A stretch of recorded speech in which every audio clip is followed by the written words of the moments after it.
एक दिन रामनाथ चाचा लेखक मोहनदास को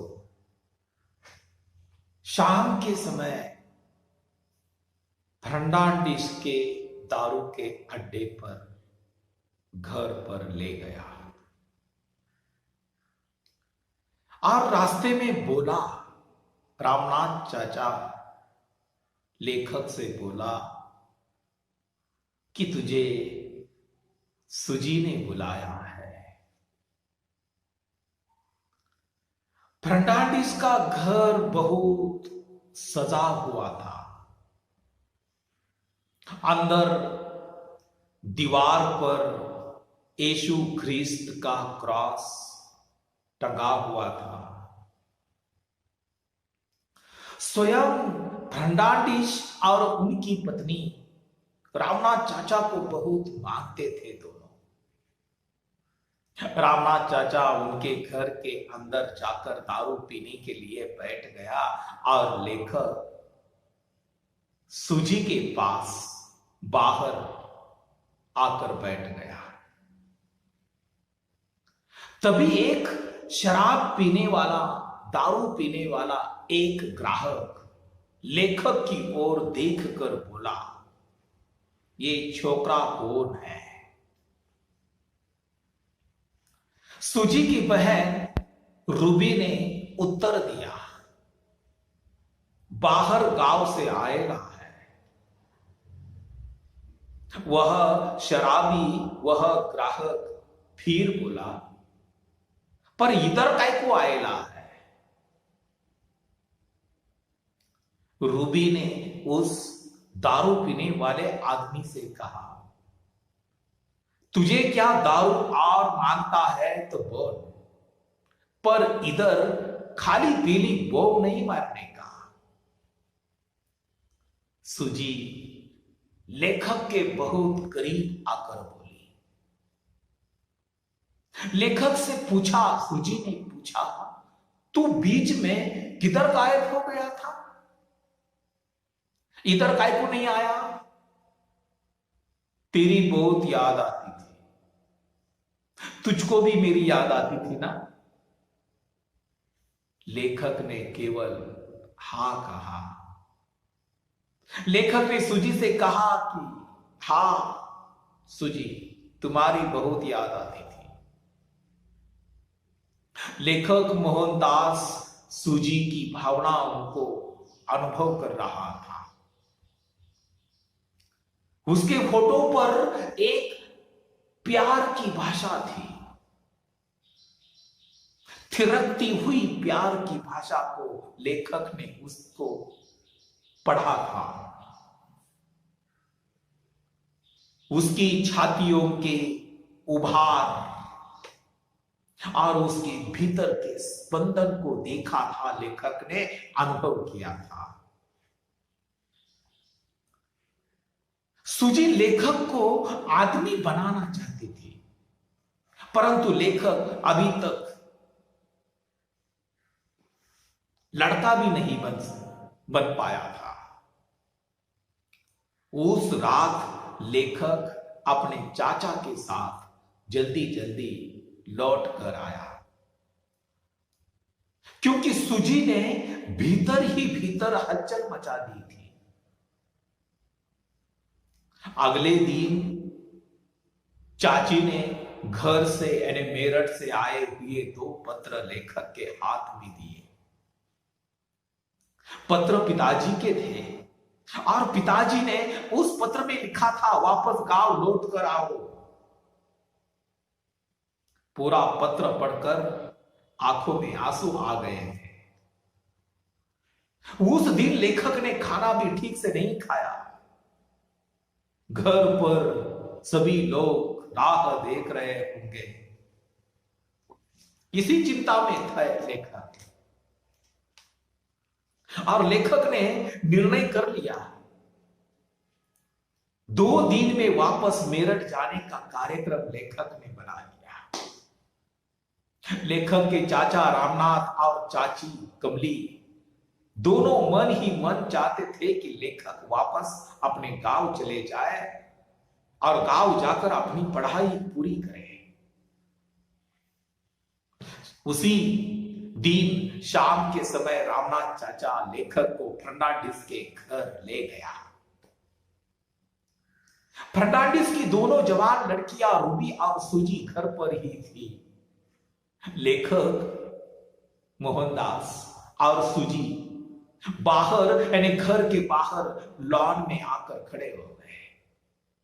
पहली बार सूजी ने लेखक के लिए चाय बनाकर लाई थी। चाय का मग्गा लेखक के हाथ में देते हुए, लेखक की ओर बढ़ाते हुए सूजी ने लेखक से पूछा, तुम वापस जा रहे हो मैम?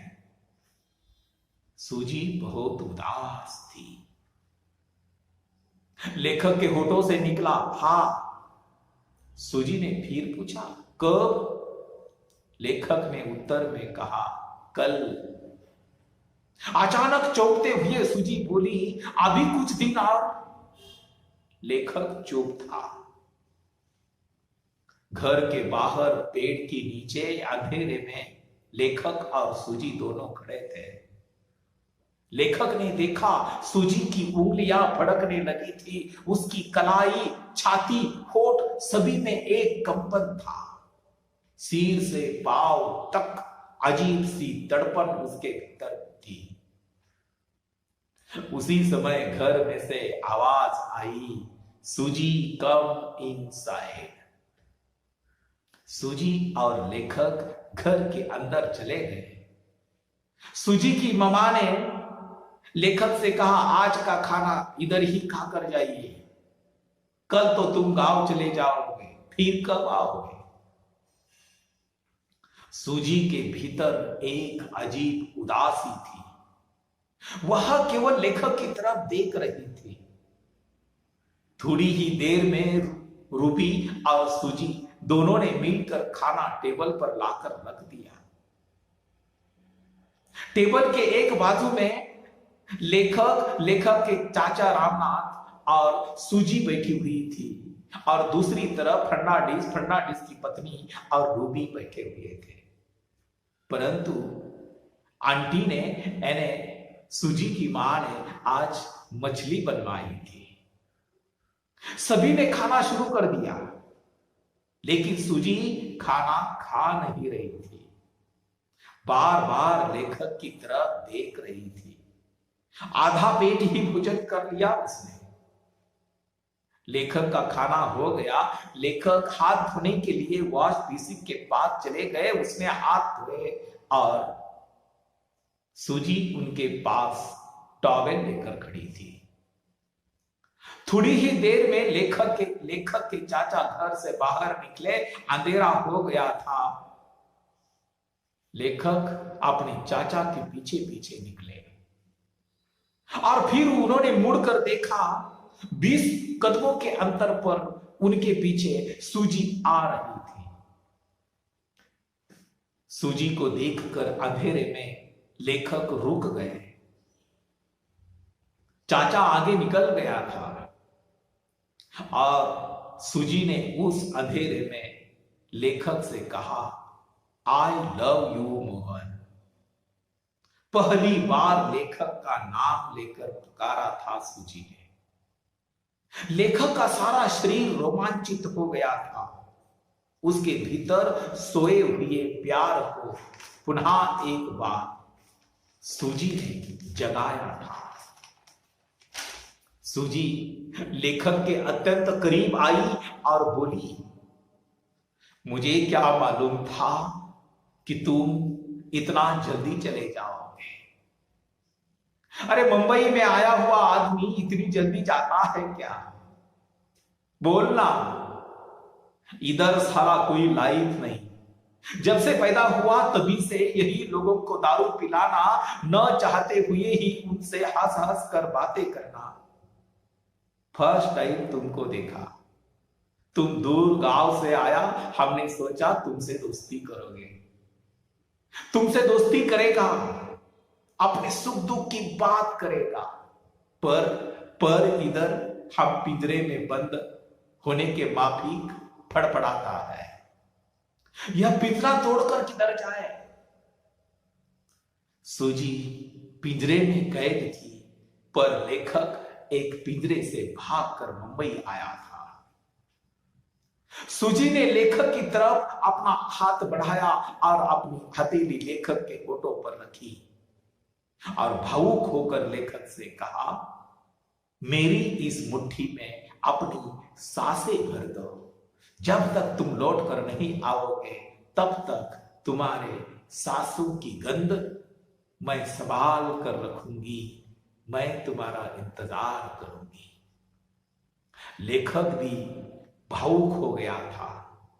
लेखक ने सूजी का हाथ, सूजी की हथेली, सूजी के होठ, सूजी के गाल, सूजी के शरीर के उभरे हुए अंगों को लेखक भावनावेश होकर चूम रहा था। तभी लेखक के चाचा रामनाथ चाचा ने दूर से आवाज दी और अचानक दोनों एक दूसरे से दूर हट गए। पीछे हटते हुए सूजी ने उनसे कहा, बाय बाय मोहन। अगली सुबह का सूरज उगते हुए लेखक ने मुंबई में देखा था, परंतु डूबता हुआ सूरज लेखक ने अपने मेरठ के चमारवाड़े में देखा, अपने गांव में देखा। जिस गांव में, जिस चमारवाड़े में भूख थी, गरीबी थी, जाति जातियों की अपनी अपनी एक अलग पहचान भी थी।